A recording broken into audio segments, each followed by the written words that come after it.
Asia কাপে গতকাল রাতে সুপার ফোরে ভারত শ্রীলঙ্কা ম্যাচে সুপার ওভারে ঘটল এক বিরল ঘটনা।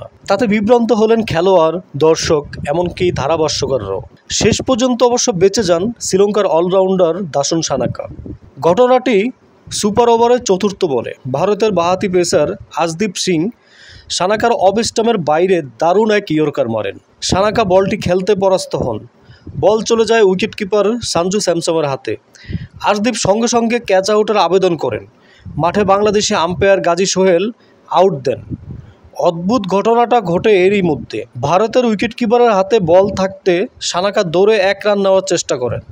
স্যামসন আন্ডার আর্ম থ্রো করে স্টাম্প ভাঙেন।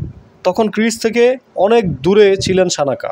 অনেকেই তখন ভেবেছিল সানাকা রান আউট এবং শ্রীলঙ্কার ইনিংস শেষ, কিন্তু নিয়মের কারণে বেঁচে যান সানাকা। ক্রিকেটের আইন বলছে, আম্পায়ার যখন কোনো ব্যাটসম্যানকে আউট ঘোষণা করেন তখনই ওই ডেলিভারিটি ডেড হয়ে যায়, মানে এরপরে যা কিছু ঘটে তার কোনো গুরুত্ব নেই। গাজী সোহেল ক্যাচের আউট দেওয়ার পর সানাকা সঙ্গে সঙ্গে রিভিউ নেন।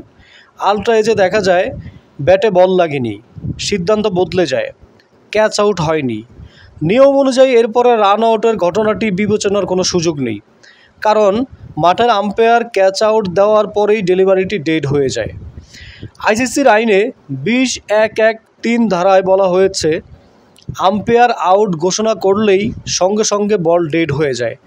পরে সিদ্ধান্ত উল্টে গেলেও সেই ডেড বলের অবস্থা বদলায় না, তাই রান আউট হওয়া সত্ত্বেও বেঁচে যান সানাকা। এই ঘটনাটি ঘটে এশিয়া কাপ 2025-এ সুপার ফোরে ইন্ডিয়া বনাম শ্রীলঙ্কার ম্যাচে। ইন্ডিয়া আগে ব্যাট করে শ্রীলঙ্কাকে 203 রানের টার্গেট ছুড়ে দেয় এবং শ্রীলঙ্কা ব্যাটিং করতে নেমে 202 রান পর্যন্ত করে, মানে খেলা ড্র করে এবং ম্যাচটি সুপার ওভারে যায়। আর এই ঘটনাটি সুপার ওভারেই ঘটে। এত ঘটনা শেষে সুপার ওভারে শ্রীলঙ্কা মাত্র 2 রান করতে পেরেছে এবং ইন্ডিয়া প্রথম বলেই সুপার ওভারে উইন হয়েছে এবং এশিয়া কাপের সুপার ফোরে 3টি খেলা থেকে 3টি জিতে ইন্ডিয়া পাকিস্তানের সাথে ফাইনাল খেলবে এশিয়া কাপের।